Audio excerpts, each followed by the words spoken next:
पहला पार्ट में देख रहे हैं। सबसे पहले हम जानते हैं एपिडेमियोलॉजी क्या होता है। एपिडेमियोलॉजी हम देखते हैं कि जो कोई डिजीज आती है और वो पेंडेमिक बदल जाती है। कुछ डिजीज आती है हमारी इस दुनिया में और कुछ डिजीज आने के पहले ही खत्म कर दी जाती हैं। वो खत्म कौन करता है? एपिडेमियोलॉजिस्ट के द्वारा खत्म करता है। जैसे कोई भी बोला जाए तो कोई भी हेल्थ की जो सक्सेस मिली है वो उसके पीछे कौन सा डिटेक्टिव काम करता है बोला जाए तो वो होता है एपिडेमियोलॉजिस्ट काम करता है कि ये जो है तो हमारी जो कोई भी चीज़ जो बीमारी आने वाली है उसके पहले ही ठीक कर देता है। कोई डिजीज के पहले ही इसको ट्रीट कर देता है बोला जाए तो प्रिवेंटिव टाइप से काम करता है। ठीक है, जैसे हम देखते हैं कि क्लिनिशियन और एपिडेमियोलॉजिस्ट में क्या डिफरेंस होता है। तो जो क्लिनिशियन होता है वो क्या करता है कि डिजीज इनसाइड द वार्ड, कि जो वो डिजीज होता है उससे फाइट करता है वार्ड के अंदर। बट जो एपिडेमियोलॉजिस्ट होता है वो क्या करता है कि वार्ड के आने के पहले ही रोक के रखता है, मतलब प्रिवेंटिव पावर होती है।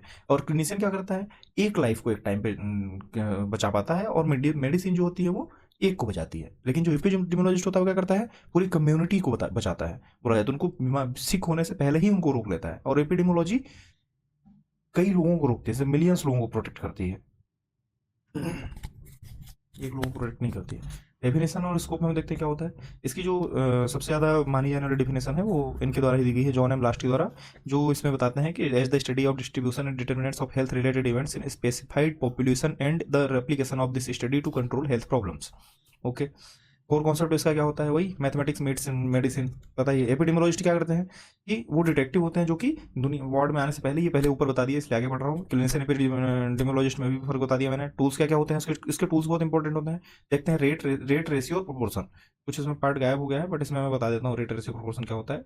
रेट के बारे में बोल के बता देता हूँ। ये रेशियो का कुछ लिखा हुआ है जो ये जनरली एब्सेंट लिखा हुआ है, ये लिखा हुआ है इसके लिए, रेट के लिए नहीं लिखा हुआ है। ठीक है तो रेट में क्या होता है, देखते हैं रेट क्या होता है। रेट देखते हैं सबसे पहले कि रेट होता है, सबसे पहले तो दो चीज देखते हैं हम। क्या देखते हैं कि डिनोमिनेटर और नोमिनेटर। तो नोमिनेटर या डिनोमिनेटर क्या होता है, पार्ट है या नहीं है। ठीक है, तो नोमिनेटर और डिनोमिनेटर को सबसे पहले देखो, गौर करो नोमिनेटर और डिनोमिनेटर पे। अगर नोमिनेटर डिनोमिनेटर का पार्ट होता है तो क्या होगा, और नोमिनेटर डिनोमिनेटर का पार्ट नहीं होता है तो क्या होगा। ठीक है, अगर होता है तो दो चीजें बनती है उसमें हम देखते हैं। अगर है तो दो चीजें देखते हैं। क्या दो चीजें देखते हैं, क्या दो चीजें देखते हैं, एक देखते हैं हम टाइम स्पेसिफिकेशन और एक क्या देखते हैं, मल्टीप्लायर। ठीक है, मल्टीप्लायर अगर हम देख रहे हैं कि रिलेटेड है तो टाइम देखते हैं। टाइम अगर प्रेजेंट है, जैसे मीडियर पॉपुलेशन वगैरह बोलते हैं ना कि ये पॉपुलेशन में इतने साल में इतने टाइम में देखते हैं हम पॉपुलेशन को, वो चीजें जो हम देखते हैं वो देखते हैं टाइम से। तो अगर मान लो कि नॉमिनेटर डिनोमिनेटर पार्ट नहीं है तो क्या होगा, रेशियो होगा। क्या होगा, रेशियो होगा। रेशियो कैसे होगा, ठीक है, अगर पार्ट नहीं है तो रेशियो होगा, अगर पार्ट है तो टाइम देखेंगे और मल्टीप्लायर देखेंगे। पार्ट है तो दो चीजें हो सकती हैं, क्या, अगर टाइम प्रेजेंट है तो रेट होगा और मल्टीप्लायर 1000 होगा। लेकिन अगर टाइम प्रेजेंट नहीं है और मल्टीप्लायर 100 है तो प्रोपोर्शन होगा। सीधी सी चीजें याद रखना है हमको हमेशा। ठीक है, कुछ एग्जांपल्स भी होते हैं, जैसे कि देखा जाए तो रेट में अपन देखते हैं रेट में क्या क्या एग्जांपल हो सकते हैं। रेट में एग्जांपल अपन आगे भी देखेंगे, बहुत सारे एग्जांपल देखेंगे। डेथ रेट वगैरह हम देख सकते हैं कैसे होता है। न्यूमरेटर डिनोमिनेटर का पार्ट होता है, इसकी प्रॉपर्टीज में देखें तो टाइम स्पेसिफिकेशन क्या होता है, कैलेंडर ईयर हम देखते हैं, यूजुअली कैलेंडर ईयर में। Multiplier usually 1000 but can be 1 lakh भी हो सकता है, नेवर 100। कभी भी रेट का जो है तो मल्टीप्लायर 100 नहीं होगा। ये रेशियो कहाँ पे लिखा है, रेट का लिखा नहीं, मैं बोल के बता दे रहा हूँ। ठीक है, रेशियो में क्या होता है, रेशियो क्या होता है, relation in size between two random quantities. Ratio में हम देखते हैं, क्या देखते हैं रेशियो में, यहाँ पे नहीं लिखा है रेशियो का भी, मैं जो पीडीएफ अपलोड करूंगा उससे आप देख लेना, उसमें रहेगा। तो रेशियो में क्या होगा कि relation in size between two random pandemics, two random quantities. और ratio is the result of dividing one quantity by other. Ratio क्या होता है, एक रिजल्ट होता है एक क्वांटिटी को दूसरी क्वांटिटी से डिवाइड करने पे। जैसे बोला जाए कि 10 लड़के हैं और 3 लड़कियां हैं क्लास में, तो ratio of boys to girl कितना होगा, 10/3। क्या होगा, 10/3। Ratio of girls to boys क्या होगा, 3/10। क्या होगा, 3/10। तो इस तरह से हम देखते हैं कि रेशियो इस तरह से हम निकालते हैं रेशियो। जबकि इसमें एक चीज और प्रॉपर्टी, इसकी मेन प्रॉपर्टी क्या होती है कि न्यूमिनेटर एंड डिनोमिनेटर का हम देखते हैं। सबसे पहले तो numerator is not a component of denominator, component ही नहीं होता, मतलब नहीं होता, पार्ट नहीं होता उसका। और इसमें टाइम स्पेसिफिकेशन देखते हैं, टाइम स्पेसिफिकेशन प्रेजेंट होता है क्या रेशियो में, होता है क्या, नहीं होता, यही सबसे इंपॉर्टेंट पार्ट है। और मल्टीप्लायर जनरली एब्सेंट होता है, मल्टीप्लायर भी नहीं होता है इसमें। प्रोपोर्शन में क्या देखेंगे, ratio which indicates the relation in magnitudes of part of the whole. ये प्रोपोर्शन का इसमें सही लिखा है, क्यों लिखा नहीं था।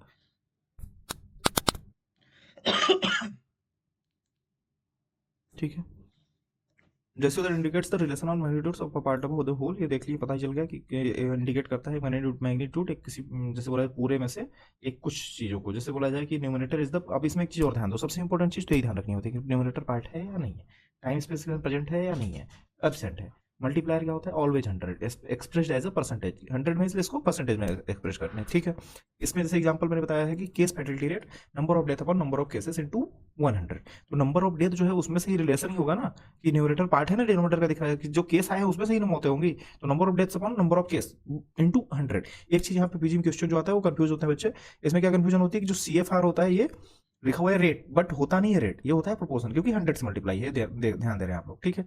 अब इसमें बता दिया रेट क्या होता है, अगर न्यूमरेटर डिनोमिनेटर का पार्ट है, टाइम है, और 1000 1 लाख जिससे भी डिवाइड है तो रेट देखेंगे। अगर न्यूमरेटर डिनोमिनेटर का पार्ट नहीं है तो सीधा रेशियो होता है, न्यूमरेटर डिनोमिनेटर का पार्ट है और 100 से है तो प्रोपोर्शन होता है, ठीक है। इसके आगे देखते हैं, इसको अपन देख लेते हैं एक बार कि रेट रेशियो प्रोपोर्शन कैसे होता है। जैसे इन्फेंट मोर्टेलिटी रेट दिया हुआ है, तो इन्फेंट मोर्टेलिटी रेट क्या होगा, इसमें देखो number of death upon number of infant death upon number of live birth, सीधा सा दिख रहा है कि जो लाइव बर्थ हो रही है उसमें से ही इन्फेंट डेथ होगी, तो सीधा रिलेशन बन रहा है, मतलब पार्ट है और मल्टीप्लाई क्या है, number of death upon infant death upon number of live birth into 1000 होता है, ठीक है। तो मल्टीप्लाई, अब इसमें देखो मल्टीप्लायर 1000 है तो 100 होता है, प्रोपोर्शन होता है, 1000 है मतलब रेट हो गया। और एमएमआर देखते हैं, मैटरनल मोर्टेलिटी, इन सभी का ये शॉर्ट फॉर्म नाम में भी याद रखना जरूरी है, ऐसे भी क्वेश्चन आते हैं, ठीक है। एमएमआर देखते हैं, आपके यूनिवर्सिटी एग्जाम के हिसाब से भी बहुत सही है, number of maternal death upon number of live births into 1 lakh लिखा हुआ है सीधा सीधा, ठीक है। अब इसमें देखते हैं नंबर ऑफ मैटरनल, इसमें मैटरनल डेथ हो रही है लाइव बर्थ्स में से, तो रिलेशन नहीं बन रहा है इन दोनों का एक तरीके से देखा जाए तो, न्यूमरेटर इधर not a part of D, बहुत अनरिलेटेड, ठीक है। रेशियो होगा ये भी पता चल गया, क्योंकि सीधा सा पार्ट ही नहीं है, सीधा क्लियर हो जाता है रेशियो में। इसमें number of females upon number of males, males अलग होता है, फीमेल्स अलग होती हैं, इसमें भी पार्ट नहीं है, सीधा रेशियो हो जाएगा, इसमें देख लो ये रेशियो हो जाएगा, ठीक है। इंसिडेंस में क्या देखेंगे, इंसिडेंस प्रीवेलेंस पता ही है, मॉर्बिडिटी के होते हैं इंडिकेटर्स, अभी आगे देखेंगे हम इन सभी के। तो इंसिडेंस में क्यों रेट क्यों हुआ, क्योंकि नंबर ऑफ न्यू केसेस में टोटल पॉपुलेशन एट रिस्क, जो पॉपुलेशन एक रिस्क पे है, तो उसमें देखो कि एक सबसे पहली चीज 1000 से मल्टीप्लाई है, और जो न्यूमरेटर है वो डिनोमिनेटर का भी पार्ट है। क्यों पार्ट है, क्योंकि जो न्यू केस आए हुए हैं वो टोटल पॉपुलेशन जो रिस्क पे है उसी से आए हुए हैं ना, कुछ अलग थोड़ी आए हुए हैं, और इसको हम डिटेल में आगे पढ़ेंगे। प्रीवेलेंस क्या होता है, prevalence equal to number of new plus old cases on total, तो जो numerator is a part of denominator है, क्योंकि न्यू केस और ओल्ड केस देख रहे हैं जो कि टोटल में से देख रहे हैं, ठीक है। लेकिन इसमें मल्टीप्लाई 100 से होता है, इसलिए क्या होता है, प्रोपोर्शन होता है ये। केस फैटेलिटी रेट का बताई दिया, रिलेटिव रिस्क का भी हम आगे बताएंगे। मीडियन पॉपुलेशन क्या होता है, मीडियन पॉपुलेशन को हम देखते हैं जनवरी टू दिसंबर, जैसे 1 जनवरी से देखा जाए कि 31 जनवरी तक देखते हैं उसमें, तो जो 1 जनवरी से 31 दिसंबर में हम देख रहे हैं उसमें हम देखेंगे मीडियन क्या होता है, मीडियन मतलब बीच में, तो जनवरी टू जून इधर देख लो 6 महीने, और जुलाई टू दिसंबर इधर देख लो 6 महीने, इसमें हम मीडियन पॉपुलेशन मानते हैं 1 जुलाई जो होता है उस दिन, जो भी हम पॉपुलेशन की जो स्टडी करेंगे उसके हिसाब से करेंगे, ठीक है, जो 1 जुलाई को होगा। और जो मोर्टेलिटी होती है इसमें देखते हैं मोर्टेलिटी क्या होती है, मोर्टेलिटी मतलब डेथ होता है, सीधा डेथ एक टाइम फ्रेम में दिया हुआ टाइम में एक डेथ जो होगी उसको मोर्टेलिटी बोलेंगे। मॉर्बिडिटी क्या होती है, कि जो डिरेंजमेंट ऑफ हेल्थ बोला जाता है, कि जो थोड़ा सा हेल्थ में डिरेंजमेंट हो गया या कुछ जो अच्छी कंडीशन में था फिर उसमें कोई डिजीज आ गई या डिजीज स्टेज या सिकनेस स्टेज को बोलते हैं, कोई भी ऐसे सब्जेक्टिव और ऑब्जेक्टिव चेंजेस जो होते हैं फिजियोलॉजिकल वेलबींग में, उसको मॉर्बिडिटी बोलते हैं। इसके कुछ कुछ इंडिकेटर्स होते हैं, जैसे इसके देख लो मोर्टेलिटी के बहुत सारे 6 इंडिकेटर दिए हुए हैं, मॉर्बिडिटी के 2 होते हैं, इंसिडेंस और प्रीवेलेंस होते हैं। मॉर्बिडिटी का मतलब बता ही दिया मैंने, देखिए refers to any departure from a state of physiological wellbeing, essentially a sickness और डिजीज स्टेट, ठीक है। अब इसमें देखते हैं मोर्टेलिटी वाले इंडिकेटर जो ये दिया हुआ है ना, ये crude death rate, specific death rate, proportion mortality rate, और ये सभी को हम अभी आगे बहुत अच्छे से पढ़ेंगे। सर्वाइवल रेट क्या होता है, केस फैटेलिटी रेट क्या होता है, स्टैंडर्डाइज मोर्टेलिटी रेट क्या होता है, सब याद हो जाएगा आपको धीरे धीरे, ठीक है। डिटेल्ड मोर्टेलिटी मेजरमेंट्स में देखते हैं, मेजरमेंट्स में सबसे पहले हम देखते हैं क्रूड डेथ रेट। तो क्रूड डेथ रेट में क्या होता है क्रूड डेथ रेट जो होता है वो कि number of death from all causes per 1000 estimated mid year population in 1 year in a given place, ठीक है, होता है crude death rate. Crude death rate equal to number of all deaths in an area in a year upon mid year population into 1000, मतलब given area में जैसे 1 जनवरी से लेके 31 दिसंबर तक का देखते हैं, अगर हम इसमें मिड ईयर पॉपुलेशन में से कितनी टोटल डेथ हुई है, ये होता है क्रूड डेथ रेट। क्रूड का मतलब भी होता है कि कोई स्पेसिफिक नहीं किया गया है कि एज के किस सेक्स के किस का कॉज है, ये सब नहीं, केवल डेथ हुई है उनकी, ये नहीं पता है कि डेथ हुई है, ये सब नहीं पता चलता क्रूड डेथ रेट। सबसे सिंपल होता है ये, जो सिंपलेस्ट मेजरमेंट ऑफ मोर्टेलिटी होती है, सिंपल मेजरमेंट मेजर करता है मोर्टेलिटी को। तो जो डिनोमिनेटर होता है वो मिड ईयर पॉपुलेशन होती है, पता ही है, बस प्रॉपर्टीज बना के लिखने के लिए यूनिवर्सिटी एग्जाम के हिसाब से सही रहता है, बाकी इसको पता रहना समझ में तो आ ही जाता है। और इसमें लिखा हुआ है क्रूड क्योंकि इसमें कुछ स्पेसिफाई नहीं किया गया है। और ये जो होता है तो ये एक तरीके का रेट होता है। रेट क्यों होता है, क्योंकि न्यूमरेटर डिनोमिनेटर का पार्ट है, क्योंकि number of all deaths in year, area in year बोला गया है, और एक ही साल में देख रहे हैं ना, वो एक साल में देख रहे हैं, उस ईयर में जिस भी ईयर का हम कर रहे हैं, जैसे 2025 से 2025 का कर रहे हैं, 2026 से 26 का कर रहे हैं, और मिड ईयर पॉपुलेशन जो है उसमें से देख रहे हैं हम, तो और 1000 से मल्टीप्लाई है तो न्यूमरेटर डिनोमिनेटर का पार्ट है, और 100 से मल्टीप्लाई नहीं है मतलब रेट होगा, और it reflects the health status of that area. क्या करता है ये, जो किसी एरिया का हमको हेल्थ का स्टेटस क्या है वो पता करने में हेल्प करता है, सबसे बहुत अच्छा होता है नॉर्मल इजीली करने के लिए। कुछ तो हुआ अभी, ठीक है। आगे देखते हैं स्पेसिफिक डेथ रेट। अब इसमें जो है हम स्पेसिफिक देखते हैं, स्पेसिफिक क्या क्या स्पेसिफाई हुआ है। तो क्या स्पेसिफिक होता है कि डेथ क्यों हुई है, किस कॉज से हुई है, किस ग्रुप में हुई है, किस पीरियड में हुई है, ये सारी चीजें हम देखते हैं किसमें, स्पेसिफिक डेथ रेट में। ठीक है। इसमें क्या होता है कि number of death from specific area, जैसे इसका फॉर्मूला क्या होता है स्पेसिफिक डेथ रेट का, कि number of death from specific cause in a year upon midyear population into 1000। इसका जो इसमें जो नहीं दिया हुआ है, यहाँ ऊपर टेबल में दिया हुआ है, टेबल से आप देख लेंगे इसमें। तो देखें स्पेसिफिक डेथ रेट कहाँ लिखा हुआ है, क्रूड डेथ रेट का देख लिया, रेट क्रूड होता है, सिंपलेस्ट होता है। ठीक है।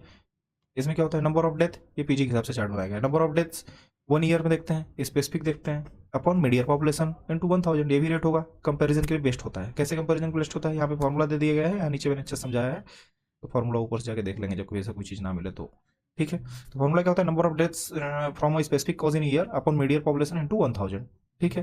कि जो डेथ हो रही है किसी स्पेसिफिक कॉज की वजह से, जैसे एग्जांपल की देखते हैं क्या स्पेसिफिक कॉज हो सकता है, कि डायबिटीज हो सकता है उसको, या तो कार्डियोवास्कुलर डिजीज की वजह से मालूम होती है। तो जो डायबिटीज है, जैसे मान लो नंबर कितनी डेथ हुई है डायबिटीज की वजह से एक उस साल में, और किसमें से देखेंगे हमें, मीडियर पॉपुलेशन में। जैसे देखो ये मैंने बताया कार्डियोवास्कुलर डिजीज, जैसे कार्डियोवास्कुलर डिजीज जो लिखा हुआ है, cardiovascular disease death cardiovascular disease की वजह से कितनी हुई है उस साल में, और उसी के मीडियर पॉपुलेशन में से हम देखेंगे 1 to 1000 करके, तो हमको स्पेसिफिक डेथ रेट पता चल जाएगी क्यों हुई है मौत। जैसे डायबिटीज मेलाइटस, बहुत टाइम डायबिटीज मेलाइटस था, उसकी वजह से हुई है मौत, तो ये भी हमको पता चल जाता है इसके साथ कि कैसे, मतलब क्यों डेथ हुई है, कॉज पता चल गया, स्पेसिफाई कर दिया गया ना कि इस वजह से मौत हुई है इनकी, इस ग्रुप वालों को मौत हुई है, ऐसे करके इनकी जो डेथ होती है उनकी उनका पता लगाते हैं हम, कि जैसे किस महीने में डेथ हुई, जैसे मार्च में डेथ हुई मान लो इतने सारे लोगों की, तो उसकी हम पता, उसका हम पता करते हैं स्पेसिफिक। तो इसके 3 टाइप होते हैं, कौन कौन से होते हैं, cause specific death rate, group specific death rate और पीरियड स्पेसिफिक डेथ रेट।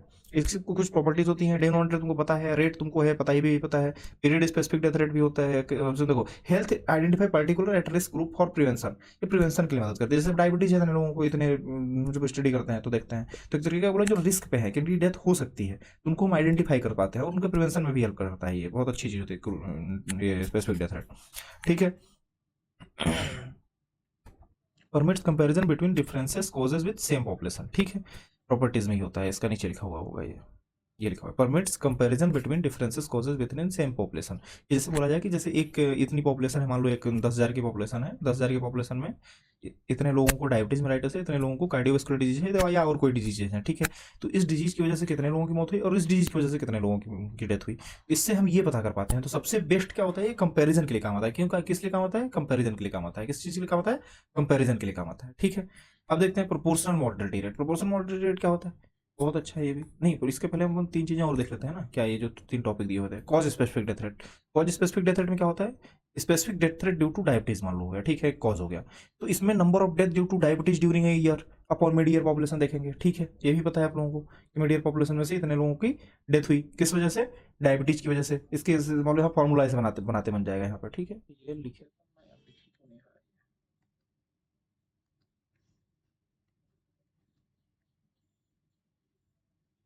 ठीक है। मान लो इसमें क्या लिखा हुआ है, specific death rate due to diabetes, due to, ये पेन नहीं चल रहा है तो मैं ऐसे ही पढ़ाऊंगा, डायबिटीज बोल के बता दे रहा हूँ क्या होता है, ऐसे ही नहीं चल रहा है। ठीक है। Specific death rate due to diabetes, due to diabetes, specific death rate due to diabetes, उसमें क्या होता है कि डायबिटीज में से number of deaths due to diabetes during a year upon mid year population into 1000। ठीक है। और देखते हैं इस जो दूसरा टाइप क्या है, group specific death rate. Group specific का मतलब क्या होता है कि जैसे मान लो इसका एग्जांपल देखो तो इन्फेंट मोर्टेलिटी रेट को लो, ठीक है। इन्फेंट मोर्टेलिटी रेट में क्या होता है, infant mortality rate equal to number of deaths occurring among children below 1 year of age, की मतलब 1 ईयर से कम वाले बच्चे होते हैं उनको बोलते हैं infant, upon total number of live births during the year. ठीक है। नीचे क्या देखेंगे कि number of total live births into 1000। ठीक है। तो इस ये एग्जांपल हो गया हमारा स्पेसिफिक डेथ रेट का, कि स्पेसिफाई कर दिया कि डेथ रेट जो हुआ ग्रुप, इस ग्रुप में डेथ हुई, इन बच्चों की ग्रुप में डेथ हुई, इन्फेंट की हुई ना, तो इस हिसाब से देखेंगे। ठीक है। एक सेकेंड।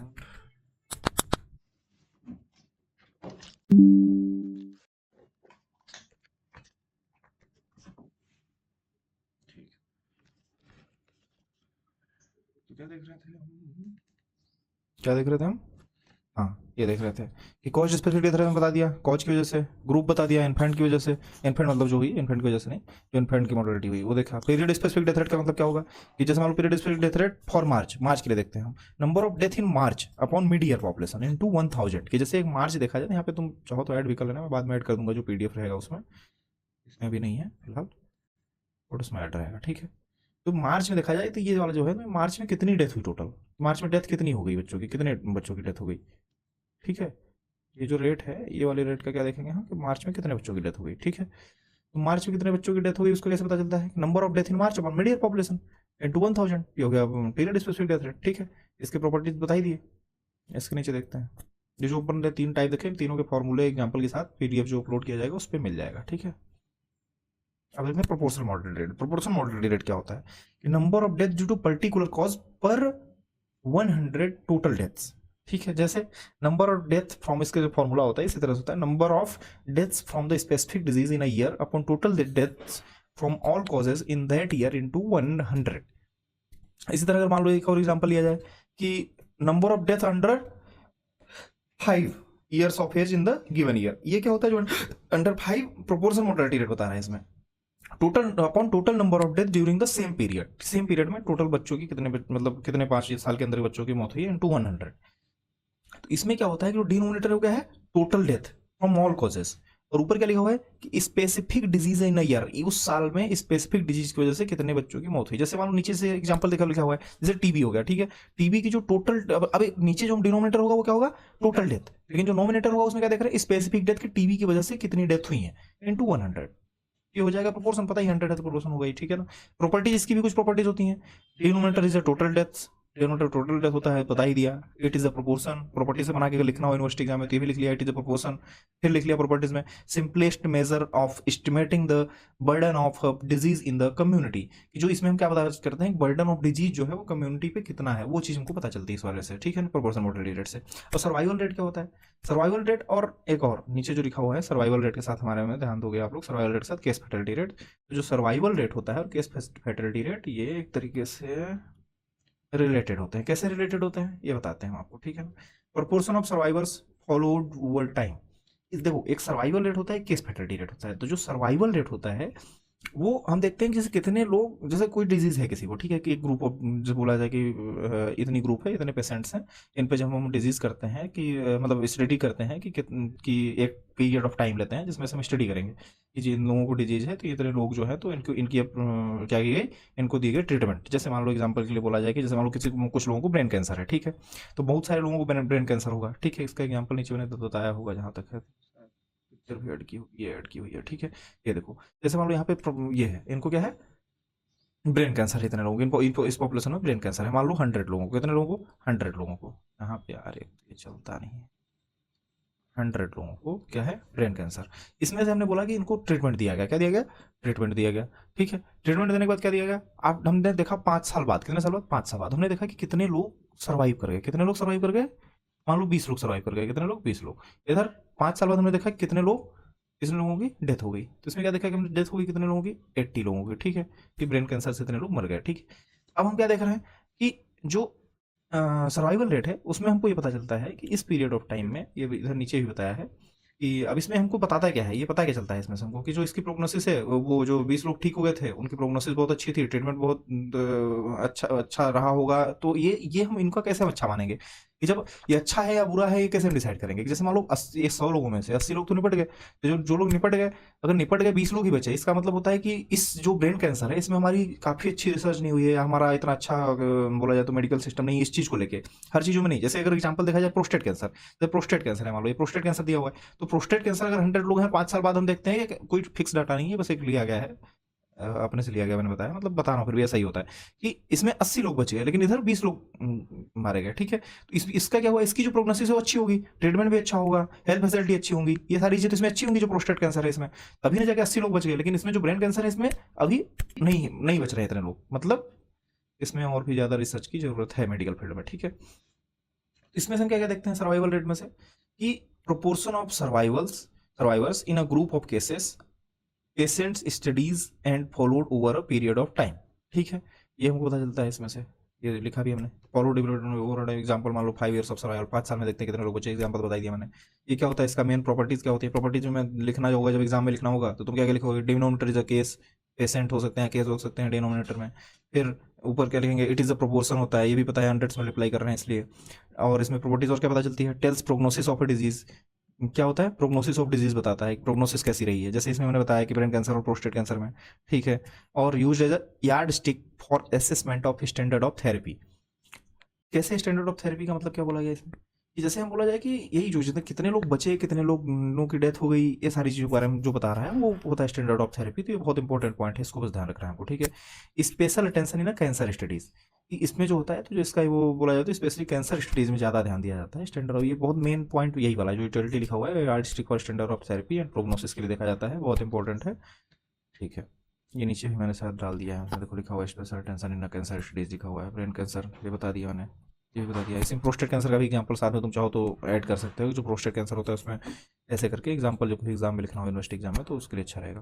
केस फैटलिटी रेट देखते हैं क्या होता है, केस फैटलिटी रेट में क्या देखेंगे, ratio of deaths due to case, ratio of deaths to cases, मतलब कि कितनी डेथ हुई इतने केस में से, ठीक है। जैसे इतने केस थे या इतने पेशेंट्स थे, इसमें से total number of death due to a disease, इसका फॉर्मूला भी ऐसे ही बनता है, टोटल डेथ्स और total number of death due to disease upon total number of patients और केसेस इनटू 100, ठीक है। इसकी प्रॉपर्टीज सेम वही प्रॉपर्टीज तो बना के लिखना होता है कि इसमें उसमें देखा है कि कितने लोग बचे, इसमें देखा है कितने लोग निपट गए, जो निपटे होंगे वो केस फैटलिटी रेट होगी, सर्वाइवल रेट है वो जब मतलब सर्वाइव जो कर गया वो सर्वाइवल रेट होगा। बहुत ईजी है, प्रॉपर्टीज बना के लिखते बन जाएगा, represent killing power of disease in violence of organism, ये इंपॉर्टेंट पॉइंट है, याद रखना है। इससे पर क्या पता चलता है हमको कि जो किलिंग पावर ऑफ डिजीज है वो कितनी अच्छी है, और वायलेंस ऑफ ऑर्गेनिज्म कितना मतलब वायलेंस कितना है ऑर्गेनिज्म का, जो भी ऑर्गेनिज्म है। जैसे कि जैसे मान लो कैसे पता चलता है हमको चीज, इस तरह पता चलती है कि जैसे इतने लोग मारे गए प्रोस्टेट कैंसर में, तो जो प्रोस्टेट कैंसर है वो डिजीज की कितनी मतलब कितनी ज्यादा उसकी क्षमता है, जैसे जो ब्रेन कैंसर उसमें ज्यादा लोग मारे जा रहे हैं, या फिर लंग कैंसर है उसमें ज्यादा लोग मारे जा रहे हैं, तो ज्यादा लोग अगर मारे जा रहे हैं उसमें तो उसकी जो power killing power of disease है वो बहुत अच्छी हुई ना। इससे हमको जो केस फैटलिटी रेट होता है इससे हमको ये पता चलता है। और उसमें उसमें से क्या बताया, इसमें सर्वाइवल रेट्स का पता चलता है, स्टैंडर्ड ऑफ थेरेपी या तो प्रोग्नोसिस ऑफ डिजीज पता चलता है, दो चीजें उसमें पता चलती हैं, ठीक है। स्टैंडर्ड ऑफ मोर्टेलिटी रेट में क्या होता है, स्टैंडर्डाइजेशन ऑफ मोर्टेलिटी रेट सबसे इंपॉर्टेंट और सबसे अच्छा यही होता है, ठीक है। कैसे कैसे अच्छा होता है जैसे मान लो दो कोई पॉपुलेशन है, अलग अलग कंपोजिशन की, जैसे अलग अलग एज है दोनों लोगों की, और दो पॉपुलेशन है, हमको दोनों की स्टडी करनी है, ठीक है। तो जैसे मान लो हम जैसे बोला जाए कि एग्जांपल के लिए, जैसे मान लो एक जगह इंदौर ले लो, एक जगह ले लो क्या, भोपाल ले लो, जैसे इंदौर और भोपाल, ठीक है, या फिर कोई और ले सकते हो, दिल्ली या बॉम्बे। जैसे मान लो मुझे कहाँ शिफ्ट होना चाहिए, दिल्ली या बॉम्बे में, या फिर जैसे मान लो मुझे रहना है वहाँ पे, जाना है वहाँ पे, तो मैं देखूंगा पहले कि उसकी क्रूड डेथ रेट देखता हूँ, ठीक है। जैसे क्रूड डेथ रेट देखा मैंने कि दिल्ली की जो है तो ज़्यादा दिखी हमको, और मान लो बॉम्बे की जो है वो कैसे दिखी, वो कम दिखी, ठीक है। तो मैं देखूंगा कि जो दिल्ली की डेथ रेट जाता है उसकी तो हेल्थ स्टेटस खराब होनी चाहिए। तो अब केवल इससे हमको थोड़ी पता चलता है, अब ये हमको थोड़ी पता चलता है किस एज के लोग वहाँ पे ज़्यादा डेथ हुई है, जैसे ओल्ड की ज़्यादा हुई है या तो यंग की ज़्यादा हुई है, ये भी हमको नहीं पता चलता है। तो अगर कभी भी हमको जो बोला जाए तो एक्चुअल में जो हमको कंपेयर करना रहेगा किस एज के लोगों की डेथ ज़्यादा हुई, किस पॉपुलेशन में से, किस जगह पे से, ये हम एक कंफर्मेटरी नहीं मान सकते जो क्रूड डेथ होती है। उसके लिए हमको इससे कंपेयर करना पड़ेगा स्टैंडर्डाइजेशन ऑफ मोर्टेलिटी रेट्स। इसमें इसमें क्या होता है कि जो रेट होती है वो कम बोला जाए तो जैसे मान लो कोई पॉपुलेशन है कहाँ की, जैसे मान लो दिल्ली की है, और ये देखो एक जो पॉइंट लिखा हुआ है यहाँ पे, standardised death rate is the best mortality indicator, ये भी मैंने बता ही दिया। जैसे मान लो ये दो जगह मैंने बताया, जैसे मान लो ये दिल्ली हो गई, ये बॉम्बे हो गई, ठीक है। अब ये दिल्ली और बॉम्बे हो गई, ये मान लो इस वाले चार्ट को पहले मत देखो, ठीक है, इस वाले को मत देखो, पहले ये ऊपर दो को देखो, ठीक है। तो जैसे दिल्ली और बॉम्बे हो गया, तो पहले क्या होगा, हम दिल्ली की जैसे मान लो क्रूड डेथ रेट जैसे मान लो देखें कि 11.5 है, ठीक है। तो 11.5 जो है दिल्ली की क्रूड डेथ रेट है, और जो बॉम्बे है उसकी क्रूड डेथ रेट क्या है, 8.8 है, ठीक है। तो हमको लगेगा इस पे जाना चाहिए, लेकिन अब हम उसमें एक चीज़ और देखते हैं कि उसमें किस एज के लोगों की ज़्यादा डेथ हुई। जैसे जो दिल्ली है उसमें एक चीज़ ये देखो, जरूरी नहीं कि इससे हमें पता चली गया कि हमको नहीं वहाँ की तो सारी हेल्थ फैसिलिटीज़ खराब हैं, सारी चीज़ खराब है। अब दिल्ली की हो सकता है, ये भी तो हो सकता है कि वहाँ पे जो ओल्ड लोग हैं वो ज़्यादा उनकी डेथ हुई है और यंग लोगों की नहीं हुई है। और जो पॉपुलेशन यहाँ की जो बॉम्बे की है, यहाँ वाले में देखा जाए तो यंग लोगों की ज़्यादा डेथ हुई है, मतलब फिर तो ये भी सही नहीं हुआ। वो हेल्थ फैसिलिटी अच्छी है वहाँ पे बोला जाए तो ऐसे नहीं हो सकता, इससे हम डिसाइड नहीं कर सकते केवल। तो इसके लिए हमारे पास आता है तीसरा पॉइंट, वो होता है स्टैंडर्ड पॉपुलेशन। तो जो स्टैंडर्ड पॉपुलेशन होता है वो कैसे हम जानते हैं, एक चीज़ और जान लो, जो एज होता है वो कंपाउंडिंग फैक्टर होता है, उसके जो विच लिमिट्स कंपेरिजन होते हैं, ठीक है ना। एज एज क्या होता है, एज से एज स्टैंडर्डाइजेशन क्या होता है कि जो हम बोला जाए तो जैसे कि कोई एज ले लो, जैसे मान लो कुछ एज ग्रुप के लोग हैं, जैसे कि 60 to 65 तक को मान लो, अगर तुम 60 क्या 45 तक को मान लो यंग मान रहे हो, उससे ज़्यादा 50 से ज़्यादा वालों को ओल्ड मान रहे हो, तो ओल्ड लोगों की डेथ अगर जैसे मान लो वहाँ पे ज़्यादा हुई है, क्रूड डेथ रेट अपने आप ज़्यादा हो जाएगा दिल्ली का। इसका मतलब ये नहीं होता है, क्रूड डेथ रेट से कभी प्रॉपर नहीं डिफाइन कर सकते हैं, इस चीज़ को हम नहीं बता सकते हैं। तो इसके लिए हम देखते हैं कि स्टैंडर्ड पॉपुलेशन, स्टैंडर्ड पॉपुलेशन क्या होती है। स्टैंडर्ड पॉपुलेशन देखो तुमको मैं बता रहा हूँ, ठीक है ना, ये सब पढ़ लेना है तुम अपने हिसाब से एग्जाम के हिसाब से। इसमें सारी चीज़ हम देखते हैं केवल एज के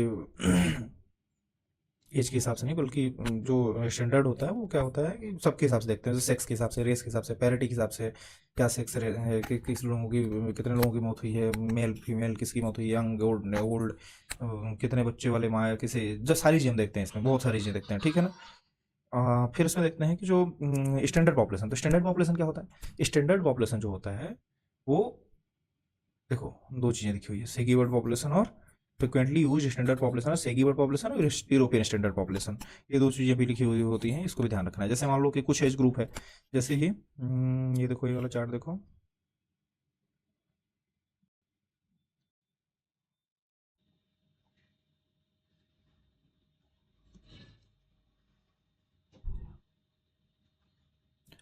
तो हम क्या देख रहे थे, हाँ, कि जो इसमें अपन ने क्या क्या देखा कि एज स्पेसिफिक डेथ रेट हम देखते हैं। तो जैसे तुमने क्या होता है कि डायरेक्ट स्टैंडर्डाइजेशन और इनडायरेक्ट स्टैंडर्डाइजेशन दो टाइप होते हैं। तो जो एज स्पेसिफिक डेथ रेट होता है उसकी स्टडी करते हैं हम, जैसे उसकी स्टडी की है फिर हम उसको अप्लाई करते हैं स्टैंडर्ड पॉपुलेशन पे। और जो इनडायरेक्ट स्टैंडर्डाइजेशन होता है उसकी उसमें age specific death age specific rates of standard population then apply to study population. कैसे, इधर देखो, इधर देखो, जैसे ये रहा, जैसे मान लो ये इसकी एज स्पेसिफिक डेथ रेट, जैसे बोला जाए ये जो है यहाँ पे, ये मान लो क्या था, मुंबई था, तो age specific specific death rate इसकी हम देखेंगे, और मान लो एज स्पेसिफिक डेथ रेट इसकी देखेंगे, ठीक है। फिर हम इन दोनों को अप्लाई कहाँ करते हैं, इधर अप्लाई करते हैं, ठीक है, इधर अप्लाई करते हैं। इधर अप्लाई करेंगे, कैसे अप्लाई करेंगे, इधर की एज स्पेसिफिक डेथ रेट, ठीक है। ये हो गया हमारा क्या, डायरेक्ट। और इनडायरेक्ट कैसा होगा, हम इसकी एज स्पेसिफिक डेथ रेट को हम अप्लाई पे करते हैं, इस पे अप्लाई करते हैं, ठीक है। यही चीज़ वहाँ पे बताई गई है, डायरेक्ट और इनडायरेक्ट का, बस इतना ही मतलब, ज़्यादा नहीं है। इसमें इसमें अपन ने क्या क्या देख लिया, अपन ने देख लिया इसमें स्टैंडर्डाइजेशन वाला पॉइंट, ठीक है। कैसे स्टैंडर्डाइजेशन वाला पॉइंट देखा कि, इसको एक बार फिर से बता देता हूँ मैं, स्टैंडर्डाइजेशन मोर्टेलिटी रेट, इसमें मैंने क्या बताया था कि if you want to compare the death rates up to population with different age composition, the crude death rate is not the right yardstick. क्यों राइट यार्डस्टिक नहीं है, क्योंकि उसमें जो एज होता है, एज क्या होती है, सबसे पहले तो एक चीज जान लो, एज होता है कंपाउंडिंग फैक्टर। क्यों कंपाउंडिंग फैक्टर होता है, एज से हम प्रॉपर एक चीज से बस हम नहीं कर सकते, बस उसमें एज के साथ साथ हम और भी चीजें देखते हैं। क्या देखते हैं, क्या देखते हैं, सेक्स देखते हैं, रेस देखते हैं, और पैरिटी भी देखते हैं, ठीक है। एज एडजस्टमेंट और एज स्टैंडर्डाइजेशन क्या होता है, रिमूव द कंपाउंडिंग इफेक्ट और different age structures and yield a single standardized और adjusted rate by which death rates can be compared directly, ठीक है। हम डायरेक्टली जिसको कंपेयर कर सके हो, ठीक है ना। तो एज जो होता है वो कंपाउंडिंग फैक्टर, ये भी याद रखना है हमको, ठीक है। और ये मैंने तुमको एग्जांपल से बता ही दिया था कि ये जैसे मान लो ये मुंबई की है, दिल्ली की, तो इसको हम प्रॉपर कंपेयर नहीं कर सकते कुछ डेथ रेट के स्पेशल से, तो स्टैंडर्ड पॉपुलेशन निकालते हैं। तो हम स्टैंडर्ड पॉपुलेशन हमारी कहीं की भी हो सकती है, जैसे कहाँ की हो सकती है, सेगी वर्ड पॉपुलेशन हो सकती है, यूरोपियन स्टैंडर्ड पॉपुलेशन हो जाती है, जनरली समझाने के लिए यूज किया जाता है। जैसे इसमें सब एज ग्रुप के हिसाब से हम स्टैंडर्ड पॉपुलेशन देख लिए, पॉपुलेशन के हिसाब से फिर हम अब आगे देखेंगे, डायरेक्ट देखेंगे, इनडायरेक्ट देखेंगे, स्पेसिफिक डेथ रेट देखेंगे, मतलब स्पेसिफिक रेट देखने के बाद उसके ऊपर कंपेयर करते हैं दोनों की।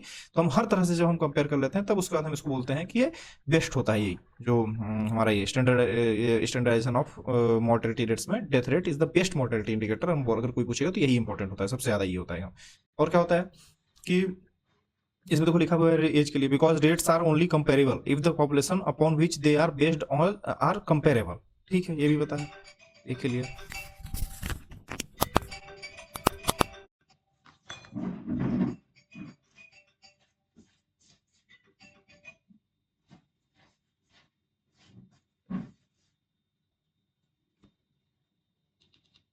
सॉरी म्यूट किया था। तो इसमें क्या देखेंगे, international death certificate. International death certificate में क्या देखेंगे, basis of mortality data is death certificate. कैसे डेथ सर्टिफिकेट क्या होता है, ये इंटरनेशनल डेथ सर्टिफिकेट क्या होता है, कैसे बनाई जाती है, वो WHO के द्वारा रिकमेंडेड होता है, वही हम सबको फॉलो करते हैं, इसलिए हमको उसको मानना पड़ता है, हर जगह फॉलो किया जाता है, हर कंट्री में, ठीक है ना। तो क्या होता है इसका कि जो ये basis of mortality data is death certificate, कैसे हम बनाते हैं, क्या होता है इसमें, ये हम आगे देखते हैं, ठीक है ना। इसमें क्या लिखा हुआ, फॉर इंश्योरिंग नेशनल और and international comparability it is necessary to have in uniform and standardised system of recording and classifying deaths.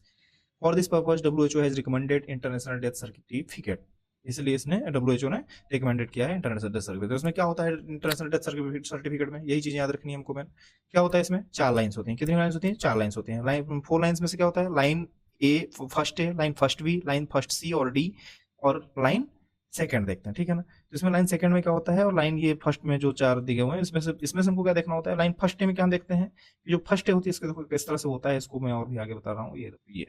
ये बताया गया है, इसको छोटा करके देखते हैं। हाँ ये देखो कि जो कॉज ऑफ डेथ है, क्या होता है कॉज ऑफ डेथ, क्या क्या हो सकता है, और approximate interval between onset and death, क्या इंटरवल क्या रहा है इन दोनों के बीच में, ठीक है। जैसे इसमें देखते जाओ, disease or condition directly leading to death due to or as consequences of. अब इसमें देखो हम बताते जाएंगे, जैसे ए में बताएंगे कि क्यों उसकी मौत हुई, और उसके साथ जो देखो जो बी है उसकी वजह से ये होगा, एक कॉज होगा, इसकी वजह से इसकी मौत हुई। जैसे सबसे जैसे देखते जाते हैं हम, डी देखा, डी से ऊपर देखा, इसकी वजह से ये डेथ हुई, इसकी वजह से ये डेथ हुई, इसकी वजह से ये मेन निकला। तो ये सब नीचे कॉज होते हैं, एंटीसीडेंट कॉज होते हैं, ठीक है। मॉर्बिडिटी कंडीशन देखते हैं, कब से कब तक क्या रहा है, ये सारी चीज देखते हैं, कितने इंटरवल से कितने इंटरवल को इधर हम नोट डाउन करते हैं। और इधर देखो देखते हैं कि other significant condition contributing to the death but not related to the disease or condition causing it. इसमें हम इस चीज को देखते हैं, जैसे कि एग्जांपल के लिए भी देखो लिखा हुआ है, this does not mean the mode of dying, example heart failure, respiratory failure, it means the disease, injury or complication that caused death. क्या कॉम्प्लिकेशन रही है वो डिजीज के बाद की बात बताई जा रही है, ठीक है। इसमें लाइन 2 में हम देखेंगे, ठीक है। अब इसमें देख लो यहाँ भी लिखा है, लाइन है, लाइन फर्स्ट में क्या लिखा है, disease or condition directly leading to death. Line first जो ये लाइन ए फर्स्ट ए है, सेकंड बी है, और ये फर्स्ट सी जो है, मतलब फर्स्ट बी और फर्स्ट सी जो लिखा हुआ है ये बहुत इंपॉर्टेंट है। फर्स्ट डी को कई बार इग्नोर करते हैं, बट अगर है तो नहीं करेंगे इग्नोर, ठीक है ना। इसमें देखो इंसिडेंट अंडरलाइन कॉज है, ये भी फर्स्ट बी, फर्स्ट सी भी मेन एंटीसीडेंट अंडरलाइन कॉज। आगे हम इसको बताते हैं किस तरह से बनाते हैं, सब मैं आगे बताने वाला हूँ ना। डेथ सर्टिफिकेट कैसा दिखता है, किस तरह से बनाया जाता है। जैसे मान लो एग्जांपल भी यहाँ लिया गया, एग्जांपल क्या लिया गया है, जैसे मान लो एग्जांपल लिया गया है उसको रीनल फेलियर हुआ है। सबसे पहले हम क्या देख रहे हैं, रीनल फेलियर में रीनल फेलियर हुआ है तो उसको देखो सबसे पहले तो क्या नीचे देखो इधर लिखा हुआ है कि हाइपरटेंशन लिखा हुआ, क्या लिखा हुआ लाइन 2 में, तो हाइपरटेंशन लिख दिया हमने कि हाइपरटेंशन था उसको बहुत टाइम से। लेकिन लाइन जो फर्स्ट डी है उसको हम छोड़ सकते हैं, उसमें कोई जरूरत नहीं। फर्स्ट सी क्या रहा है, उसको हाइपरटेंशन से क्या रहा है, डायबिटीज मेलाइटिस रहा है, फिर डायबिटिक नेफ्रो, मतलब जो मेन कॉज है इसका फर्स्ट लाइन के लिए हम बोल रहे हैं। अब सेकंड लाइन में हम इसलिए लिखे कि वो अलग हो गया, एक अलग डिजीज थी हाइपरटेंशन, एक अलग से हमने बोला जाए तो नॉट रिलेटेड नहीं थी, जो जिसकी वजह से ये डेथ हुई है। जैसे जो फर्स्ट लाइन में हमने क्या क्या लिखा कि जो डेथ हुई है कॉज ऑफ डेथ, लेकिन उस डेथ के साथ साथ कॉज ऑफ डेथ तो हमारा देखा है diabetes mellitus, diabetic nephropathy, then renal failure. But जो लाइन 2 में हमने डाला था वो क्या डाला था, हाइपरटेंशन को डाला था। हाइपरटेंशन क्योंकि वो अलग था, हट के था, तो इसलिए उसको लाइन 2 में हमने डाला था। डायरेक्ट डिजीज की जो या डेथ हुई है उससे रिलेशन नहीं था उसका, तो लाइन 2 में हम क्या डालते हैं ये भी हम देख लिया, ठीक है। अब हम देखते हैं कि एग्जांपल 2 में हम देखेंगे, एक और एग्जांपल देख लो। जैसे देखो एक और एग्जांपल है इंट्रापेरिटोरियल हेमरेज का, इसमें देखो सब लिखा हुआ है इसमें। लाइन 2 देखो हाइपरटेंशन, रिमेंबर हाइपरटेंशन तो है ही, ठीक है। अब फर्स्ट डी में क्या है, primary adenocarcinoma of ascending colon, ascending colon में एडेनोकार्सिनोमा था, ठीक है। ये देखा हमने सबसे पहले फर्स्ट डी में लिखा हुआ है। फिर ये क्या हुआ, मेटास्टेटिक हुआ, डिपॉजिट हुआ लीवर में, ठीक है, यही होगा। फिर मेटास्टेटिक रप्चर हो गया लीवर में, रप्चर होने के बाद फिर इंट्रापेरिटोनियल हेमरेज हुआ, इसलिए इसको हम बोलते हैं कि यही, ठीक है। अब कॉन्सेप्ट ऑफ अंडरलाइन कॉज क्या है, लाइन फर्स्ट सी और line first D is most important line है डेथ सर्टिफिकेट। जो डेथ सर्टिफिकेट होगा अगर फर्स्ट डी है तब तो ठीक है, नहीं है तो फर्स्ट सी सबसे इंपॉर्टेंट होगा, क्योंकि मेन कॉज ऑफ डेथ होता है, अंडरलाइन कॉज होता है ना वो। तो और इसको और किस नाम जानते हैं, एसेंस ऑफ डेथ सर्टिफिकेट, ये सबसे इंपॉर्टेंट होता है जो फर्स्ट सी होता है, ठीक है। फर्स्ट सी सबसे इंपॉर्टेंट होता है, ये ध्यान रखना है हमको। अब इसके बाद हम आ जाएंगे किस पे, मेजरमेंट ऑफ मॉर्बिडिटी पे। किस पे जाएंगे, मेजरमेंट ऑफ मॉर्बिडिटी पे। रिकॉर्ड हो रहा है, देख लिया जाए, ठीक है। मेजरमेंट ऑफ मॉर्बिडिटी, कैसे क्या होता है measurement of morbidity. Measurement of morbidity में देखते हैं, ये थोड़ा मिट गया हमारा, ये डायग्राम चला गया है यहाँ से, बट मैं बता दे रहा हूँ क्या क्या लिखा हुआ था यहाँ पे। मॉर्बिडिटी में लिखा हुआ था इंसिडेंस और प्रीवेलेंस, ठीक है। प्रीवेलेंस में 2 टाइप लिखे हुए थे, पॉइंट, इसमें 2 चीजें लिखी हुई थी, क्या क्या लिखी हुई थी, पॉइंट प्रीवेलेंस और पीरियड प्रीवेलेंस। क्या क्या लिखा होता है, पॉइंट प्रीवेलेंस और पीरियड प्रीवेलेंस, शायद उसमें पॉइंट से इसलिए हट गया है। तो पॉइंट प्रीवेलेंस और पीरियड प्रीवेलेंस 2 टाइप लिखा हुआ है। अब मॉर्बिडिटी का मतलब पता ही दिया था, अब इंसिडेंस क्या होता है और प्रीवेलेंस क्या होता है ये हम बताएंगे आपको, ठीक है। इंसिडेंस क्या होता है, number of new cases occurring in a defined population during a specified period of time पर 1000 पॉपुलेशन। हर 1000 पॉपुलेशन में से कितने नए केसेस इन अ ईयर में आए हैं और कितनी पॉपुलेशन रिस्क में थी, उसमें से हम ये चीज देखते हैं, ठीक है। अब ये होता क्या है, अब ये होगा क्या, ये नंबर ऑफ जो न्यू केस आए थे वो 1 साल में डिजीज में से, उस किसमें से आए थे, वो टोटल पॉपुलेशन जो रिस्क पे थी, जो रिस्क थी उसमें से आए थे ना। इसलिए अगर कोई रिस्क में से थी तो वो एक तरीके से रिलेटेड हुआ, तो N is a part of D, so it is the rate, ठीक है। हो गया, इसका तो मेन यही था। और न्यू केसेस कितने हुए, अब इसका फॉर्मूला ऊपर सब लिखा हुआ है, तो ऊपर से जाके देख लेना, अगर फॉर्मूला यहाँ पे लिखना था फॉर्मूला, बट पेन नहीं चल रहा है इसलिए भी इतना बता रहा हूँ। इंक्लूड्स में क्या, इंक्लूड क्या क्या करता है, न्यू केसेस जो होंगे वो न्यूमरेटर में लिखे जा रहे हैं, पॉपुलेशन एट रिस्क डिनोमिनेटर में लिखिए, पता ही है तुमको। ये लिखने के लिए बस लिख दिया गया है फिर यूनिवर्सिटी एग्जाम के हिसाब से। अ गिवन पीरियड समझने के लिए समझ गए होगे सब। A given period usually 1 year, 1 year हम जनरली देखते हैं, ठीक है। Multiply 1000 properties total population at risk, ठीक है, बताइए, उसमें से हम देखते हैं, ठीक है। प्रॉपर्टीज में अपने से बना के लिख सकते हो, incidence is rate includes the unit of time calculated from cohort study. अब जो कोहॉर्ट स्टडी वगैरह है इसको हम आगे बहुत अच्छे से पढ़ेंगे, कैसे इसका यूज आता है, इसको भी हम जानेंगे आगे कि किस तरह से हमको ये जो इंसिडेंस का यूज है वहाँ पे क्या यूज है, क्या क्या होता क्या है वहाँ पे उपयोगिता, ये सब चीज हम आगे देखेंगे, ठीक है ना। Includes the unit of time, incidence is a rate, ठीक है, खत्म। आगे हम देखते हैं यूजेस क्या क्या होते हैं इसके। टू कंट्रोल डिजीज, डिजीज को कंट्रोल करने में हम देखते हैं कि जब कैसे कंट्रोल करते हैं, जैसे अपने देखा ना न्यू केस कितने आए हैं, इतनी पॉपुलेशन रिस्क पे है, उससे हम कर पाते हैं कि इतने नए केसेस आ रहे हैं और इतने को पॉपुलेशन ऑलरेडी रिस्क पे थी, तो हम इसको कैसे कंट्रोल कर सकते हैं, उसका हम डाटा निकाल सकते हैं अच्छे से। For research into aetiology and pathogenesis, distribution of disease, efficacy of preventive and therapeutic measures, ये सारी चीजें भी इसमें देखते हैं, ठीक है। इसमें यूज होता है इसका, क्या डिस्ट्रीब्यूशन डिजीज का, पैथोजेनेसिस क्या है, एटियोलॉजी क्या है, ये सब समझ गए होगे। प्रिवेलेंस क्या होता है, प्रिवेलेंस देखो जो होता है, तो प्रिवेलेंस हम क्या देखते हैं, प्रिवेलेंस जो होता है इसमें old plus new cases of a disease in a year. लेकिन उसमें क्या था कि नंबर ऑफ न्यू केस, केवल न्यू केस थे जो एकदम नए केस आए थे। लेकिन इसमें क्या प्रिवेलेंस में क्या होता है कि पुराने भी और नए भी केस, इनको हम देखते हैं टोटल पॉपुलेशन में से, कितने में, टोटल पॉपुलेशन में से, और इसमें इनटू 100 करते हैं। 100 किया मतलब ये सीधा क्या हो गया, क्या हो गया, ये प्रोपोर्शन हो गया ना, ठीक है। तो प्रिवेलेंस, ये जो इसका एक और चीज वो उसमें वो किसमें यूज आ रहा था, कोहॉर्ट स्टडी में, कैलकुलेटेड फ्रॉम कोहॉर्ट स्टडी, क्या था, इंसिडेंस। और जो प्रिवेलेंस है वो किसमें यूज आ रहा है, क्रॉस सेक्शनल स्टडी में। किसमें, क्रॉस सेक्शनल स्टडी में, देखो लिखा हुआ है prevalence is a proportion determined by cross sectional study. Types में क्या होगा, दो टाइप्स दिए हुए हैं, क्या क्या टाइप दिए हुए हैं, एक तो पॉइंट प्रिवेलेंस होता है, एक पीरियड प्रिवेलेंस होता है। इसके यूजेस क्या होते हैं, यूजेस क्या होते हैं, जैसे देखा जाए कि कितनी मैन पावर की जरूरत है किसी हॉस्पिटल में, जैसे गए मान लो देखा कि इतने इतने पुराने केस थे, इतने नए भी केस आ गए, और ये टोटल पॉपुलेशन में से देख रहे हैं, तो इसमें से हम ये प्लानिंग कर सकते हैं कि जैसे मान लो हॉस्पिटल में कितने बेड्स की जरूरत है या कितने मैन पावर की जरूरत है, ये सारी चीजें पता कर पाते हैं। इससे इसकी ये जरूरत होती है, इसका जो बोला जाए तो प्रिवेलेंस का ये यूज होता है, क्योंकि उसमें नए और पुराने केस दोनों को देखते हैं। लेकिन जो उसमें यूज हो रहा था उसमें क्या यूज हो रहा था, distribution of disease, pathogenesis use हो रहा था, एटियोलॉजी के लिए यूज कर रहे थे उसको, और क्या इंपॉर्टेंट था, कोहॉर्ट स्टडी के लिए यूज कर रहे थे। और ये किसके लिए यूज होता है, केस कंट्रोल के, मतलब क्रॉस सेक्शनल स्टडी के लिए यूज होता है, ठीक है। इसके दो टाइप्स बताया मैंने, पॉइंट प्रिवेलेंस और जैसे देखो इसमें क्या है कि हमने देखा कि जैसे मान लो ये मैंने बताया था पार्क में बना हुआ है, डायग्राम बना हुआ है, थोड़ा अच्छे से बना हुआ है, मैंने अपलोड नहीं कर पाया, जो पीडीएफ होगा उसमें डाल दूंगा। तो इसमें क्या है, जो इंसिडेंस है वो क्या है, जो ऊपर से मान लो पानी आ रहा है, एक टैंक है, इसमें पानी आ रहा है, जो नया पानी आ रहा है उसको इंसिडेंस बोलेंगे, जो पहले से भी था, और जो नया अभी मिक्स हो गया वो प्रिवेलेंस हो गया। इसमें से कुछ लोग डेथ हो गया तो कुछ लोग रिकवर कर जाएंगे, ठीक है। बस यही होता है इंसिडेंस और प्रिवेलेंस, ठीक है, ये याद रखना है हमको। इंसिडेंस क्या होता है, रेट होता है, ये पता ही दिया था मैंने, पहले ही बता दिया था क्यों होता है रेट, क्योंकि न्यूमरेटर डिनोमिनेटर का पार्ट होता है और साथ में 1000 से मल्टीप्लाई होता है, ठीक है। इसमें क्या था, इसमें टोटल पॉपुलेशन में से देखा था हमने प्रिवेलेंस को, और इसलिए प्रिवेलेंस क्या होता है, प्रिवेलेंस जो होता है वो प्रोपोर्शन होता है, ठीक है। और क्या मैंने बताया था, और क्या चीज होती है, incidence can be calculated from cohort study, और जो प्रिवेलेंस होता है वो क्रॉस सेक्शनल के होता है, इंसिडेंस रेट प्रिवेलेंस प्रोपोर्शन, ठीक है। एक एग्जांपल देखते हैं, बहुत अच्छा एग्जांपल देखते हैं, समझ जाओगे, ठीक है। ये देख लो, ये 1 जनवरी टू 31 दिसंबर देख लो, ठीक है। ये देखो अब ये जो जैसे मान लो केस नंबर 6 है, ये जो है केस नंबर 6 बाद में है ना, 31 दिसंबर के बाद है। और ये क्या है, ये पहले से स्टार्ट हो गए थे, कोई भी जैसे मान लो कोई डिजीज है पहले से चली आ रही थी, ठीक है। अब इसको कैसे हम समझेंगे, जैसे मान लो बोला जाए कि अब इसमें से अगर मैं तुमसे पूछूं, सबसे पहले तो इसमें दिमाग लगाओ कि अगर मैं पूछूं कि इसमें से इंसिडेंस कौन से होंगे और प्रिवेलेंस कौन कौन से होंगे। अब एक चीज ध्यान दो कि जो यहाँ पे देखो, ये जो चला रहा है ये रहा 1 जनवरी टू 31 दिसंबर, ठीक है। तो जो फर्स्ट वाला होगा ये क्या होगा, इंसिडेंस होगा या प्रिवेलेंस होगा। मान लो अगर मैं बोलूँ कि पॉइंट प्रिवेलेंस और पीरियड प्रिवेलेंस, तो पॉइंट प्रिवेलेंस का मतलब ही होता है कि किसी एक टाइम पे, पीरियड प्रिवेलेंस का मतलब होता है कि जैसे मान लो 3 जनवरी टू दिसंबर तक ये पूरा प्रिवेलेंस हो जाएगा। लेकिन पॉइंट प्रिवेलेंस क्या होता है, जैसे मान लो पॉइंट प्रिवेलेंस दो टाइप होगा, एक पॉइंट प्रिवेलेंस होगा जो कि 31 जनवरी को होगा, एक पॉइंट प्रिवेलेंस होगा जो कि कब होगा, मतलब 1 जनवरी को होगा, और पॉइंट प्रिवेलेंस होगा 31 दिसंबर को।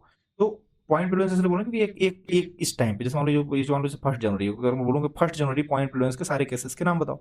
जो 1 जनवरी को था, यहाँ पे पहले से डिजीज पर्सन थे जो ये चले आ रहे थे, ये इस टाइम पे केस आया, पहले से केस था, ये नया केस आया। जिस मान लो इस टाइम पे आया 1 जनवरी को, जो 1 जनवरी को बोला जाए पॉइंट प्रिवेलेंस, तो हम देखेंगे इसमें इस टाइम पे हम 1 जनवरी को देखें कौन कौन से केस हैं, ओल्ड प्लस न्यू पुराने मिला के। तो इस टाइम पे जितने भी केस आएंगे, जैसे मान लो केस नंबर 1 है ही, केस 2 भी है, केस 7 भी है, ये हो गया हमारा पॉइंट प्रिवेलेंस 1 जनवरी को। अगर मैं बोलूँ 31 दिसंबर को, अगर बोलूँ कि पॉइंट प्रिवेलेंस क्या होगा, तो पहले तो केस 1 हो गया, फिर केस 3 भी है हमारे सामने, फिर 31 केस 3 भी है, फिर केस 5 भी है क्या, हाँ है, केस 5 भी है, केस 6 तो नहीं होगा क्योंकि बाहर है वो। केस 8 क्या है, केस 8 भी होगा, ठीक है। ये पीरियड मतलब पॉइंट प्रेफरेंस में आ गया, ठीक है। 31 दिसंबर को। अगर हम लोग इंसिडेंस, इंसिडेंस कैसे बताओगे, इंसिडेंस देखो, इंसिडेंस कैसे बताएंगे। 1 जनवरी को जो चला रहे थे तो पुराने वाले केस थे, नए केस थोड़ी है ये, केस 1 2 या 7 ये नए केस थोड़ी है। लेकिन अगर मैं बोलूँ नए केस एकदम, तो ये देखो 31 दिसंबर को देखो, इधर देखो, इधर बीच से स्टार्ट हुआ होगा कहीं पे, मतलब इसी साल में स्टार्ट हुआ है, तो केस 3 एक तो होगा सबसे पहले। और देखो 4 भी मीडियर में ही चालू हुआ है, ठीक है। मीडियर मतलब नया कैसे आया है, पुराना केस तो नहीं था, पुराने वाले केस तो ये केस थे, तो नया केस में केस 3 4, फिर नए केस में 5 भी होगा। ये 6 नहीं आया क्योंकि ये 31 के बाद की बात कर रहा है। और ये केस 8, केस 8 भी हम देख रहे हैं कि इंसिडेंस में आएगा। तो इंसिडेंस में क्या क्या हम देखें, केस 3 5 4, मतलब 3 4 5 एंड 8, 3 4 5 एंड 8, ये इंसिडेंस में हो गया। अब पीरियड प्रेफरेंस में कैसे बताओगे, जनवरी से दिसंबर तक, तो सारे बता दोगे, 1 2 3 4 5 7 8, 6 नहीं बताएंगे, बस हो गया, ठीक है। हो गया, ये समझ गया। अभी नीचे तो लिख भी दिया मैंने, ठीक है ना, अच्छे से लिख दिया, पीरियड प्रेफरेंस लिख दिया, इंसिडेंस, वो सेम चीजें 2 बार लिख गई हैं शायद, ठीक है ना। ये देखो नीचे भी लिख दिया है कि नंबर इंसिडेंस क्या होता है, न्यू केसेस, न्यू स्पेसिफिक, ये सब तुम समझ जाओगे, मैंने बता दिया ऊपर, ठीक है ना। इसको देख के पढ़ देना अपने से, नीचे मैंने डाल दूंगा इस पीडीएफ को नोट्स, ठीक है ना। Relationship between prevalence and incidence. अब क्या इंसिडेंस और प्रिवेलेंस होता है, एक चीज मैंने बताना भूल गया था, कि जो केस फैटलिटी रेट और सर्वाइवल रेट मैंने तुम लोगों को बताया था, तो केस फैटलिटी रेट और सर्वाइवल रेट चलो हो गया, पीडीएफ में ऐड रहेगा, बट मैं यहाँ बताया देता हूँ एक बार कि केस फैटलिटी रेट और सर्वाइवल रेट पे आ जाते हैं एक बार। थोड़ा सा एक चीज लगी थी, पता नहीं हाथ में लगेगा बच्चों, आए नहीं, ठीक है, इसलिए बता देना सही रहेगा। कहाँ है सर्वाइवल रेट, ये रहा केस फैटलिटी रेट, ठीक है। तो देखो केस फैटलिटी रेट के बारे में मैंने तुमको एक चीज बताना भूल गया था। केस फैटलिटी रेट का होता है एक और formula, equal to case fatality rate equal to 1 minus specific rate. क्या होता है, C F R equal to 1 minus S R, ठीक है। ये याद रखना, बहुत इंपॉर्टेंट चीज है ना, ये भी याद रखना है। C F R is the complement of survival rate, ये भी पता है, ये सबको पता है, कोई दिक्कत नहीं है, सर्वाइवल रेट का ही कॉम्प्लीमेंट है, क्योंकि देख लिया था अपन ने, ठीक है। ये इंटरनेशनल डेथ रिपीटेबिलिटी देख लिया, मॉर्बिडिटी देख लिया, इंसिडेंस देख लिया, प्रीवेलेंस देख लिया, ठीक है। आगे क्या है, इसको याद रखना है हमको, ये भी याद रखना है, ये भी समझ चुके हो, बहुत अच्छे से समझ गए। तो अब रिलेशनशिप बिटवीन प्रीवेलेंस एंड इंसिडेंस, क्या क्या रिलेशन होता है प्रीवेलेंस और इंसिडेंस में। हाँ, क्या करते हैं, इंसिडेंस और प्रीवेलेंस। तो जो इंसिडेंस है वो तो है ही, नए कैसे आएंगे आएंगे, लेकिन ड्यूरेशन से हम प्रीवेलेंस डिसाइड करते हैं। कैसे ड्यूरेशन से, तीन टाइप, तीन तीन पॉइंट्स है। Effect of duration, effect of duration of disease on prevalence, ठीक है। Effect of duration of disease on prevalence, ठीक है। अब effect of treatment on prevalence, effect of vaccine on prevalence, ठीक है। तीन चीजों देखते हैं, कैसे देखते हैं। Effect of duration of disease on prevalence, कैसे देखेंगे effect of duration of prevalence, देखो जैसे यहाँ पे लिखा हुआ है प्रीवेलेंस, प्रीवेलेंस, ठीक है। प्रीवेलेंस इक्वल टू क्या लिखा हुआ है कि इंसिडेंस और ड्यूरेशन। तो अगर हम देखेंगे इंसिड प्रीवेलेंस बढ़ रहा है, घट रहा है, डिक्रीज हो रहा है, या तो कांस्टेंट रह रहा है, ठीक है। तो कैसे देखेंगे, अगर ड्यूरेशन बढ़ेगा तो प्रीवेलेंस बढ़ेगा, ड्यूरेशन घटेगा तो प्रीवेलेंस घटेगा। इसका मतलब हुआ कि prevalence is directly proportional to duration, किस पे, ड्यूरेशन पे, ठीक है। ड्यूरेशन पे डिपेंड कर रहा है, कैसे ड्यूरेशन पे डिपेंड कर रहा है, जैसे मान लो किसी को टीबी है, ठीक है। अब टीबी जो है तो इंडिया में सबसे ज्यादा टीबी होती है, टीबी बहुत टाइम से चल रही होती है, तो टीबी बहुत टाइम से चल रही होगी तो क्या होगा कि टीबी बहुत टाइम से, तो प्रीवेलेंस बढ़ रहा होगा टीबी का, क्योंकि ड्यूरेशन बहुत ज्यादा है। तो ये हम देखेंगे तभी हम डिसाइड कर पाएंगे। इसका डिफरेंट क्या पड़ता है, effect of duration of disease on prevalence, क्या इफेक्ट है डिजीज का, कितने ड्यूरेशन पे है डिजीज, जिस मान लो ड्यूरेशन ज्यादा है इसका, जो प्रीवेलेंस है वो भी ज्यादा होगा। कैसे ज्यादा होगा टीबी का, जैसे बोला जाए disease is acute of short duration either because of, देखो दो चीज हो सकती है कि ड्यूरेशन ऑफ डिजीज कैसे होगा, एक तो क्यूरेबल होगा, एक तो डेथ होगा, या तो अगर क्यूरेबल है, रिकवरी हो रही है, तो कितने टाइम से है, शॉर्ट ड्यूरेशन की है, या एक्यूट है, क्रोनिक है, फेटल डिजीज है, कैसा है, या डेथ हो गई, इससे हमको पता चलेगा प्रिवेलेंस कितना है, ठीक है ना। इससे हम प्रिवेलेंस का डिसाइड कर सकते हैं। तो अगर इसमें देखो क्या होता है, अगर या तो बहुत कम ड्यूरेशन की डिजीज है, एक्यूट है, तो क्या होगा, प्रिवेलेंस बहुत कम होगा, ठीक है। और अगर डिजीज डेथ हो गई, मान लो किसी को रिकवरी नहीं हुई, डेथ हो गई, उसकी डेथ हो गई, तो भी प्रिवेलेंस क्या होगी, डिक्रीज हो जाएगी, ड्यूरेशन कम है क्योंकि डेथ हुई जल्दी से, या तो फिर वो रिकवर कर गया तो प्रिवेलेंस इंक्रीज हो गया, मतलब रिकवर किया तब भी जो प्रिवेलेंस होगा डिक्रीज होगा, सॉरी गलती बोल दिया मैंने। कि अगर मैं बोलूं कि ड्यूरेशन के साथ दो चीजों से देखो डिक्रीज होगा, क्या किस चीज से, या तो डेथ हो गई तब ड्यूरेशन डिक्रीज होगा, या तो ट्रीट हो गया तब ड्यूरेशन डिक्रीज होगा। इन दोनों केसेस में प्रिवेलेंस डिक्रीज हो जाएगा। और इंक्रीज कब होगा, जैसे मान लो टीबी हो गई तो बहुत टाइम से है, तो उसका प्रिवेलेंस इंक्रीज हो गया, ये भी समझ चुके होगे आप लोग, ठीक है। थोड़ा इधर उधर बोल दिया मैंने। क्या है effect of treatment on prevalence, क्या होता है कि ट्रीटमेंट का क्या है प्रिवेलेंस पे इफेक्ट। जैसे दो टाइप की डिजीज होती है, एक तो क्यूरिंग होती है, एक तो क्रोनिक होती है। जो क्यूरिंग डिजीज होगी उसमें क्या होगा, treatment decrease duration of disease, कि जैसे मान लो जो ट्रीटमेंट होता है वो हमारे जो ड्यूरेशन है, जैसे मान लो किसी डिजीज हुई है किसी को, ठीक है, तो कितने टाइम तक चल रहा है ट्रीटमेंट। अगर ट्रीटमेंट बहुत टाइम तक चल रहा है तब तो इंक्रीज होगा, लेकिन अगर ट्रीटमेंट नहीं, मतलब ऐसा चला कि उसकी जो ड्यूरेशन है डिजीज की उसको घटा दिया, और तो इसको घटा दिया ड्यूरेशन को, तो प्रिवेलेंस भी डिक्रीज हो गया। लेकिन एक चीज और देखो इधर, क्रोनिक नॉन क्यूरिंग डिजीज जैसे डायबिटीज हो गया, हाइपरटेंशन हो गया, ये क्या करता है कि ये जो है इसको हम जब ट्रीटमेंट देते हैं तो ये हमारे डेथ को तो प्रिवेंट कर सकता है, लेकिन क्योर कभी नहीं कर सकता डिजीज को। इसका क्या मतलब होता है कि ये क्या करता है कि इंक्रीज करवाता है ड्यूरेशन ऑफ डिजीज को। क्या करवाता है, ये इंक्रीज करवाता है। अगर हम जैसे नॉन क्यूरिंग डिजीज जो हो गई, डायबिटीज, हाइपरटेंशन, इनको हम क्या कर सकते हैं, क्योर तो कर ही नहीं सकते हैं, लेकिन इनको हम, इनके जो ड्यूरेशन है डिजीज की, इसको भी हम नहीं सही कर सकते, लेकिन इनके बस प्रिवेंट कर सकते हैं, डेथ से प्रिवेंट कर सकते हैं इनको। तो इसमें क्या होता है, इसमें भी प्रिवेलेंस जो होता है वो इंक्रीज होता है। ठीक है, ये भी देख लिया हमने, दो चीजें देख ली। और क्योरिंग और उसमें देख लिया ना, दोनों में क्योरिंग डिजीज है तब तो फिर कम होगा, और अगर क्रोनिक डिजीज है तो कम नहीं होगा। ठीक है, अब देखो ये आखिरी हमारा लास्ट टॉपिक है, लास्ट है यहाँ पे, effect of vaccination in on prevalence. क्या होता है, if new effective vaccine is introduced, incidence of disease will decrease, prevalence decrease. ये तो अच्छे से समझते हो ऑलरेडी, क्योंकि अगर वैक्सीन लगी तो ऑलरेडी पक्का है कि जो डिजीज हो रही थी, जो बढ़ रही थी, जो नए केसेस आ रहे थे, मान लो कोविड था, कोविड की वैक्सीन के पहले नए नए केसेस आ रहे थे, वो सारे केसेस कम हो गए क्योंकि हमने वैक्सीन बना दी, तो हमारा प्रिवेलेंस डिक्रीज हो गया। अब यहीं पे हम खत्म करते हैं। ठीक है, धन्यवाद।